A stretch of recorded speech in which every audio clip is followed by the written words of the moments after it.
वक्त ज़्यादा नहीं बचा, वक्त बचा नहीं, कम है, मुकाबला सख्त है। ज़ंजानी साहब हैं हमारे साथ जनाब लाइन पे?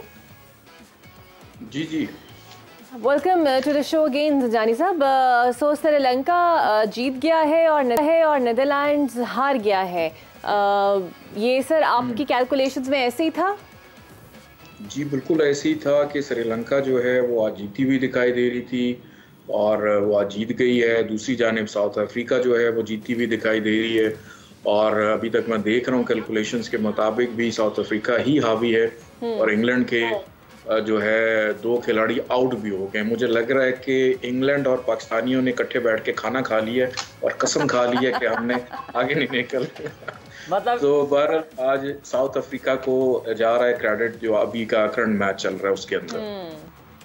अच्छा चले, यानी साउथ अफ्रीका आपको अब तक जो मुझे समझ आ रहा है वो अनस्टॉपेबल नजर आ रही है टिल द टूर्नामेंट। ऐसे ही है। एक साउथ अफ्रीका और एक न्यूजीलैंड ये डिजास्टर साबित हो सकते हैं तमाम टीम्स के लिए, तो मैं इनको आगे तक जाता हुआ देख रहा हूँ। चलिए जी, गुड फॉर देम। अच्छा हाफिज साहब, एक वैसे तो ऑफ द ट्रैक थोड़ी वर्ल्ड कप से खबर है but Saqlain Mushtaq has join Multan Sultan, so what do you say about it? देखिए एंडी थे उनके कोच और फीमेल कोच भी उन्होंने रखी है, हमने उस दिन देखिए एंडी उनके कोच थे और मुश्ताक साहब भी थे। मुश्ताक साहब ने फिर मेरा ख्याल अपनी राहें जुदा कर ली थी इनसे, क्या इनका नाम है, मुल्तान सुल्तान से, और अब सकलैन पाकिस्तान टीम के भी कोच रहे हैं। दुनिया के मुख्तलिफ मुल्कों में उन्होंने कोचिंग का तजर्बा उनको रखते हैं। अब देखना ही है कि मुल्तान सुल्तान वैसे टूर्नामेंट में जब PSL शुरू होते हैं तो एक अच्छी टीमों में उनका शुमार होता है। डेटा के ऊपर बहुत ज़्यादा इन्हिसार करते हैं, अच्छे खिलाड़ियों को इंतखाब करने की कोशिश करते हैं, लेकिन अब इस मरतबा इंतज़ामी तौर पर उनकी जो लोग हैं उनमें ख़ासी तब्दीलियाँ आई हैं। तो देखना ही है कि इस मरतबा वो किस सोच के साथ मैदान में उतरते हैं, किन लोगों को लेके आते हैं। प्लेयर्स को सबसे ज़्यादा अहम होती है कि जब आप रिटेन करते हैं ना प्लेयर्स को अपने, तो वो आप किन प्लेयर्स को रिटेन करते हैं। 8 आपने रखने होते हैं, उन 8 खिलाड़ियों में से आपका वही आपका कोर ग्रुप होता है बुनियादी तौर पर, जो आपके अहम फ़ैसले करते हैं या जो आपकी फ़तह या शिकस्त में किरदार अदा करते हैं। जो अहम खिलाड़ी होते हैं वो 8 आपने वापस रखने होते हैं पिछले ड्राफ्ट से। तो अब देखना ही है कि आगे कैसे बढ़ते हैं, किस सोच के साथ उतरते हैं, किन खिलाड़ियों को साथ रखते हैं और फिर क्या टीम तैयार करते हैं। बिल्कुल ठीक है। अच्छा जवेरिया, अफगानिस्तान के साथ पाकिस्तान का मैच होगा, तो अब आप तो खैर क्रिटिकली टेक्निकली भी एनालाइज कर सकती हैं, अफगानिस्तान की कौन सी ऐसी कमज़ोरी है जो पाकिस्तान जिसका फ़ायदा उठा सकता है? ट्रैक पे डिपेंड करता है। अगर ट्रैक में स्पिन नहीं है तो पाकिस्तान के पास हैवी चांसेस है, लेकिन अगर ट्रैक में स्पिन मौजूद है तो बहुत टफ गेम हो सकता है, क्योंकि अफ़गानिस्तान के जो स्पिनर्स हैं वो वर्ल्ड क्लास हैं और वो जब विकेट में उनके लिए कुछ होता है तो फिर मेरे ख्याल में they are a tough opposition to bat against, और हम अक्सर राशिद खान के अगेंस्ट स्ट्रगल भी करते हैं। तो डिपेंड करता है कि उस दिन हमें कौन सी विकेट ऑफ़र होती है।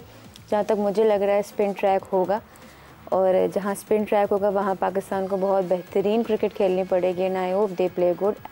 On the other hand I also hope कि ट्रैक थोड़ा सा फ्लैट हो जहाँ पे उनके स्पिनर्स को थोड़ी कम असिस्टेंस हो।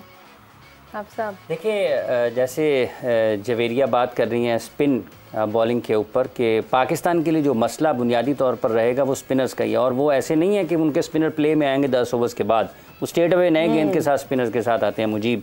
तो आपको पहले गेंद से ही आपकी स्किल्स टेस्ट होनी है, आपका टेम्परामेंट पहले ही बॉल से टेस्ट होना है, आपकी पेशेंस पहले ही बॉल से टेस्ट होनी है, ठीक है।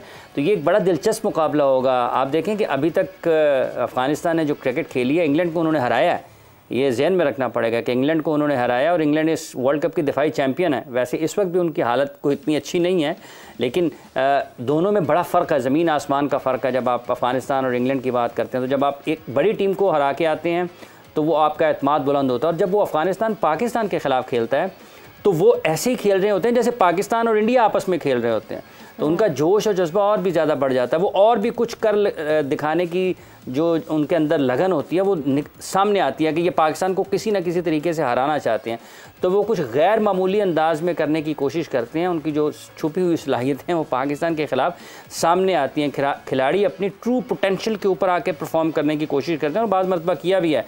उनके लिए बुरी खबर अफ़गानिस्तान के लिए ये है कि इस मरतबा पाकिस्तान की तरफ से नसीम शाह नहीं होंगे।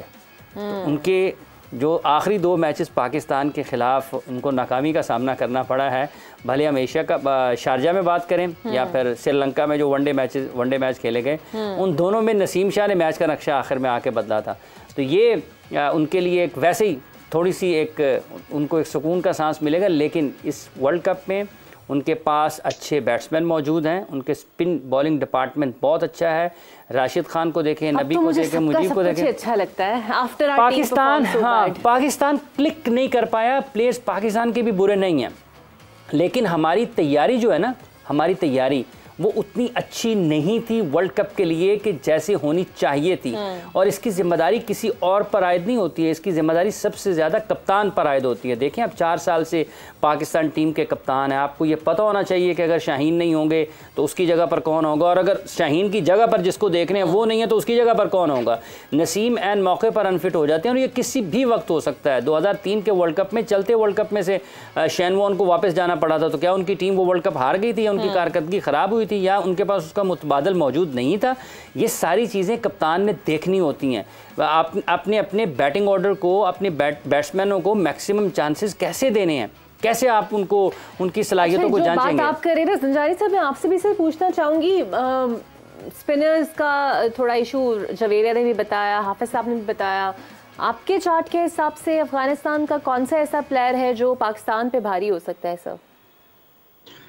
हशमतुल्लाह जो हैं वो काफ़ी भारी रहेंगे, नबी जो हैं वो भी अच्छी फॉर्म में आपको नज़र आएंगे, और राशिद तो वैसे ही अच्छी स्पिन करते हैं। और गालबन उनका एक प्लेयर गुरबाज भी शायद उसी टीम में है। गुरबाज जी गुरबाज। अच्छा, इसके साथ साथ मैं ये बता दूं, कतई कलामी की माजरत चाहती हूँ जनाब, एक और विकेट गिर गई है और 24 पे गिर गई है, तो पत्तों की तरह विकेटें इंग्लैंड की जा रही है। जिस तरह जंजानी साहब ने कहा कि इन्होंने शायद खाना खा लिया है पाकिस्तानी टीम के साथ बैठ के।